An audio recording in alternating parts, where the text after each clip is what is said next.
Harlan, you and Kat check out the cargo hold.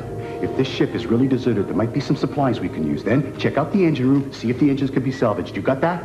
Got it. Hey, see if you can keep up.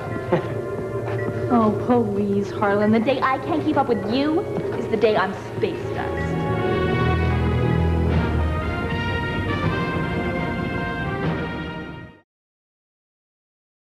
Dramatic television has always been, if not rare, then fairly uncommon on Nickelodeon. When the channel had television programs with serious stakes and a real sense of danger, it usually came from imported programming, with the Nickelodeon originals being much lighter, more comedic, even when building off more serious source material.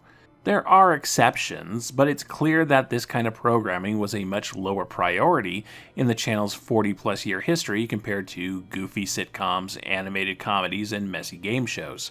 With that in mind, today we're returning to Space Cases, a show that is largely about alien kids being goofy in outer space, but has a through line of them trying to get home across a dangerous expanse. And the show occasionally brings up serious topics like prejudice. Today's episode is On the Road to Find Out, the 13th and final episode of Space Case's first season. Originally airing on June 1st, 1996, it was written by show creators Peter David and Bill Mumy, and was directed by series regular John Bell.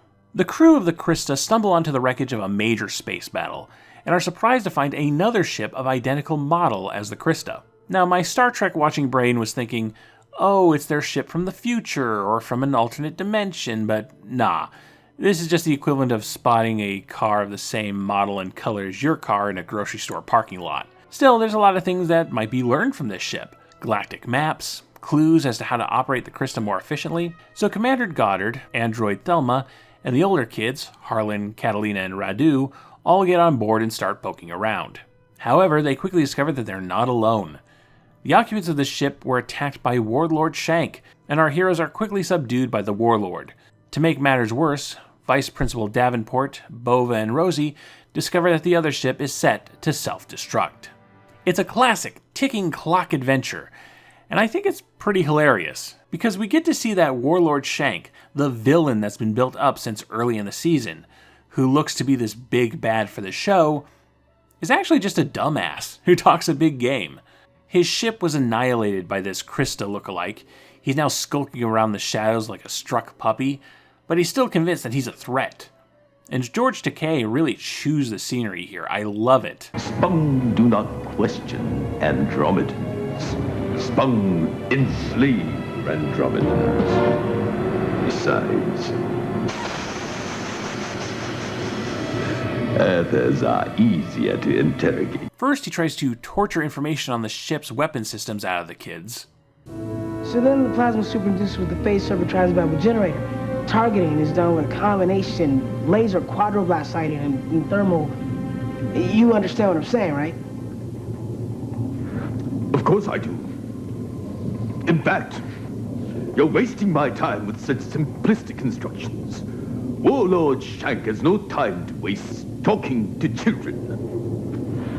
Shank is also like, don't bother struggling. Those are special bonds you can't possibly escape from. And then Harlan escapes from them almost immediately. Shank then confronts Goddard. You'll have to excuse me. I'm out of trank darts. You will have to be pacified through more painful means. Yeah, want to know why Shank's all out of tranquilizer darts? Because he kept shooting Thelma, the robot, in the ass with them. Goddard kicks Shank's butt and forces him into retreat, so he resorts to terrorizing the younger children, except Bova's electrical powers are the perfect counter to his weapon. Shank just can't catch a break. In some contexts, this might be frustrating, having the big bad of the show completely nerfed. I quite like it in this instance, taking a woman-hating space fascist and showing him off as ineffectual once he's stripped of his armada. It's about the right tone for Space Cases. Of course, that's not what this episode is known for. Right as the ship is about to self-destruct, everyone makes a mad dash for the Krista. But Shank grabs Catalina and holds back just as the airlocks close. The Krista flies off and the other ship explodes, with Catalina presumed dead. The crew mourns. I have lost so many crewmates. More than you could believe. But I've never felt any loss as deeply as this. But we have to go on. We have to be brave. She would have wanted that. What she would have wanted is to live. What she would have wanted is for me to stop picking on her, to be nice to her, to know how much I liked her. But then a cloaked figure arrives claiming to be Susie, Catalina's supposedly imaginary friend. It seems that Catalina was right. Susie is real. She is from an alternate dimension. And because of the explosion or something, the two of them have swapped places. Catalina is alive and in an alternate dimension. Yay, cast change!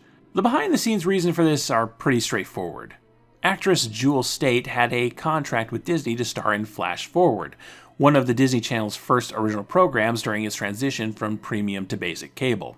She couldn't do both shows, so she chose the tween drama over this cheesy space show. And thankfully her character had this handy escape hatch with Susie. It is hardly a graceful transition, however. There's very little build-up to Catalina's quote-unquote death. The most we get is a few moments between her and Harlan to remind us of the whole Susie thing and to suggest a growing closeness between them that's not going to pay off. Harlan? While Reggie was untying me, he told me about how you stopped Lord Shank from hurting me. Oh, it was no big deal.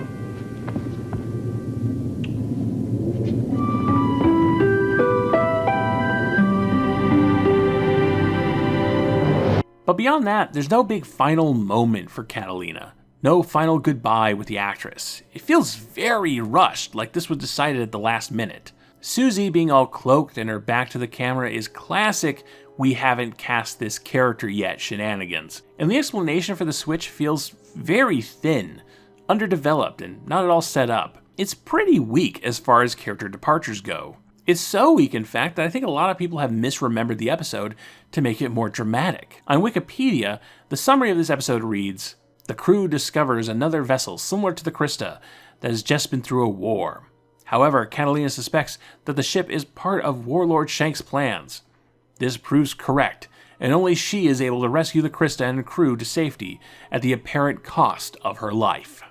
Yeah, that doesn't happen. Catalina doesn't suspect Shank is there, she doesn't rescue anybody, she's just incidentally left behind on the exploding ship. At the time of this writing, this inaccurate summary has been sitting on Wikipedia since 2017 without correction. And I think that's because, for those of us who watched Space Cases as kids and haven't returned to it since, that feels right to us. That's how Catalina should have been written out of the show. I wanted to test this idea, so I asked my Twitter followers how they remembered the episode. Many remembered it accurately, but just as many remembered Catalina having a big heroic sacrifice, being a proactive participant in the plot, and going out in a blaze of glory. And I think it says a lot about this episode's qualities when so many childhood memories had to alter it to make it a better episode. A Nickelodeon show wanted to be dramatic, but didn't really know how to do it. On the Road to Find Out has its positive qualities. It's worth a watch just to see how much Warlord Shank gets owned, but I feel it fumbled on its handling of Catalina. How did the show handle the transition from Catalina and Susie? How did it affect the quality of the show as a whole? Well, that's for a larger video. This is just a sample.